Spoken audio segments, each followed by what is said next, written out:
Olá, pessoal, bem-vindos aí a mais uma etapa da Geografia 2. Vamos começar agora o módulo 2, unidade 1. Módulo esse que vai falar sobre a produção industrial brasileira e os seus espaços, setores e atividades, beleza?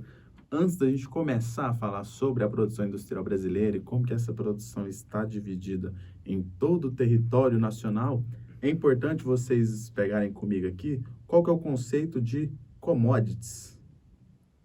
Porque é bom vocês perceberem qual que é esse conceito de commodities. Commodities nada é do que a nossa força motriz econômica. Professor, o que são commodities? Commodities são materiais naturais extraídos, obviamente, da natureza em seu estado bruto. Um exemplo, o ferro. Um exemplo, o petróleo, o ouro, a soja, a carne bovina e etc. Tudo isso é commodity, é matéria-prima que serve para a exportação econômica e às vezes é utilizada nas grandes indústrias, né? Que é o conceito que a gente pode chamar aqui de agroindústria, quando você pega a agricultura e a pecuária e soma a indústria. E aqui, pessoas, nós já estamos fazendo uma diferenciação dos setores econômicos, né? Para quem não sabe, nós temos 3 setores econômicos. O primeiro, a agricultura, o segundo, a pecuária e o terceiro, o setor de comércio e serviços, né? Como, por exemplo, serviços oferecidos por médicos, professores, técnicos de computadores, etc, etc. Além desse conceito de commodities, pessoas, é bom a gente ter noção do conceito de industrialização.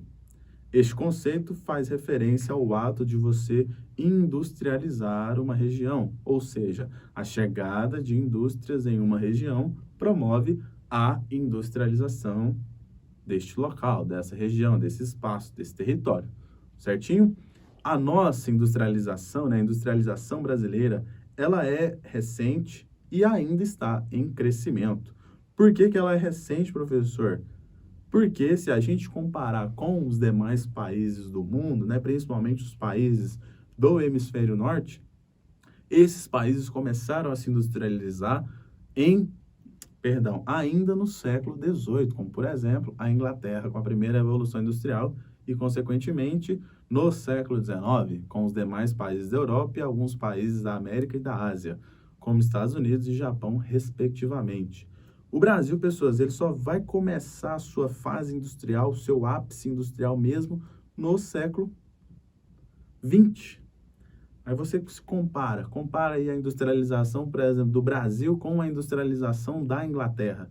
A Inglaterra foi o primeiro país a se industrializar, lá no século XVIII.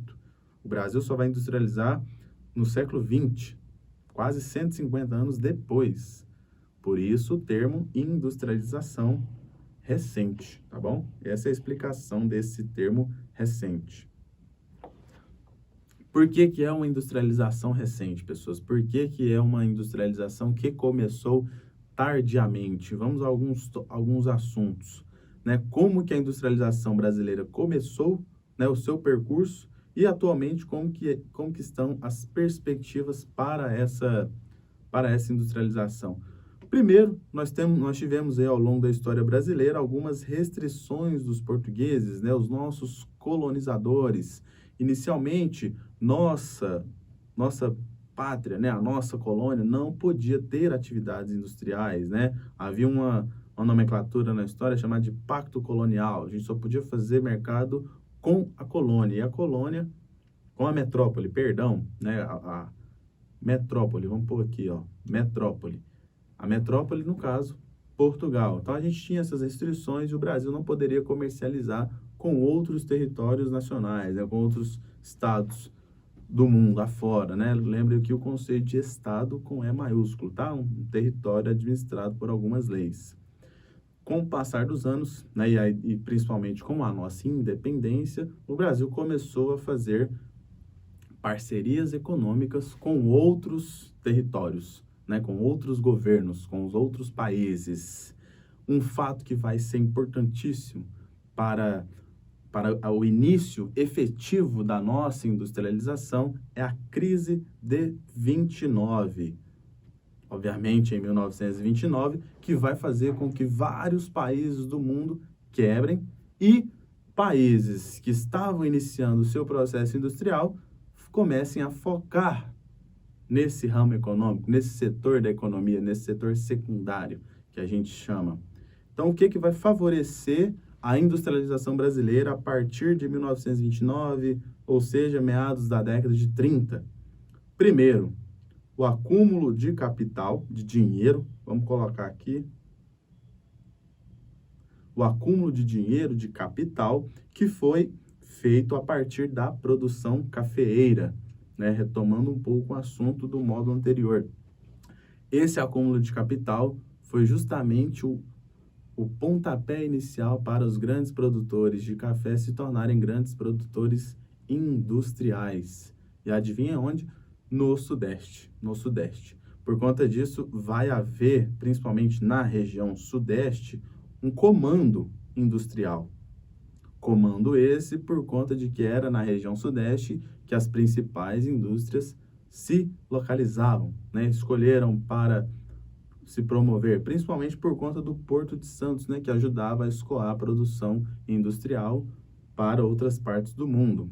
A gente pode pegar aqui um dado bem específico, né? E bem significativo, que em 1940, grande parte da nossa produção industrial ou era têxtil ou era alimentícia, né? Roupas e produtos alimentares.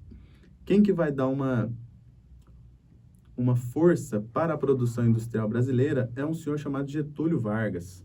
Nós podemos colocar aqui a indústria brasileira antes do Vargas, que era uma indústria pequena, incipiente e bem inexpressiva, porque a força ainda era o café. E nós temos uma indústria pós-Vargas. Vargas vai assumir a presidência do país em 1930, e a partir da década de 30, 40 e 50, ele vai promover uma grande industrialização brasileira, justamente com a intervenção do Estado, né, do governo federal, obviamente protagonizado por ele. Qual vai ser o setor que ele vai priorizar? Vargas vai priorizar as chamadas indústrias de base. Com isso, ele vai criar algumas companhias que vão fazer com que essa indústria de base se desenvolva. Só lembrando, indústria de base aí, pessoas, nada mais é do que as indústrias que comandam a extração das matérias-primas em seu estado natural, as siderurgias, as petroquímicas, a indústria automobilística, a indústria de aço, etc, etc. A indústria automobilística por conta que usa matéria-prima da indústria de base, então ela meio que está neste grupo e também no grupo do setor de serviços, né, com a produção de carro para a venda e consumo, etc, né, o que a gente chama de indústria de bens de consumo. Vargas vai fazer o quê, pessoas? Vargas vai criar empresas que vão extrair a matéria-prima no Brasil e fazer com que essa matéria-prima se torne matéria-prima industrial. Aí o conceito de agroindústria, né, você pegar o setor primário e secundário e fazer uma junção só. Né? Ele vai criar a Companhia do Vale do Rio Doce, a Companhia Siderúrgica Nacional, a Petrobras, né? A Companhia Siderúrgica Nacional vai ser criada em 1941, tá aqui. A Companhia Vale do Rio Doce, ela vai ser criada em 1942. A Petrobras, né, o petróleo brasileiro, vai ser criado na década de 50, em 1953. E todas essas companhias, nessas três grandes empresas, juntamente com outras, né, tanto que a Vale e a Petrobras existem até hoje, todas essas empresas vão se localizar no Sudeste, né? São empresas que vão favorecer a economia da região Sudeste e, obviamente, o enriquecimento dessa região. Por conta disso, pessoas, nós vamos ter uma modernização da economia brasileira, né? Vai ser uma economia moderna, uma economia que vai começar a disputar mercados internacionais, mas, ao mesmo tempo, haverá um desequilíbrio econômico entre as regiões. Haverá um desequilíbrio por conta de que a região Sudeste vai se desenvolver mais em detrimento das outras. Na década seguinte, né, na década de 1950, Juscelino Kubitschek, JK, ele vai assumir o governo com o slogan de 50 anos em 5, né, o famoso plano de metas. Getúlio Vargas priorizava a indústria nacional, né, principalmente as indústrias de base. O JK, né, como ele ficou conhecido, vai priorizar as indústrias estrangeiras. E a partir da década de 1950, mais precisamente em 1956, quando o JK assume a presidência do Brasil, que vão haver as chegadas das multinacionais. O que é isso, professor? Empresas estrangeiras, principalmente empresas automobilísticas, tá bom? Devido a isso, com a chegada das empresas estrangeiras e, com certeza, de forma específica e bem expressiva às indústrias automobilísticas, nós vamos ter uma transição de país agrário e rural para país urbano e industrial, né? De país de economia agrária baseada no café a país que vai basear a sua economia na produção industrial. De país que tinha uma população extremamente rural para um país que vai começar a ter a sua população morando especificamente nas cidades.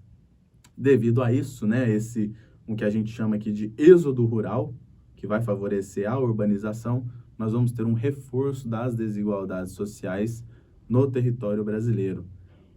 Desigualdades sociais reforçadas por conta da grande desocupação do campo e a grande ocupação das cidades. Muitas vezes essas ocupações vão acontecer, e ainda acontecem, de forma desordenada e sem nenhum tipo de planejamento, o que faz com que pessoas mais pobres tenham que morar em condições precárias e sendo submetidas a empregos ou subempregos, empregos de baixa renda ou subempregos, e às vezes até empregos informais, né? Aquele emprego que a pessoa não tem nenhum tipo de garantia, tá bom? Diante disso, a gente encerra aqui o módulo 2, unidade 1.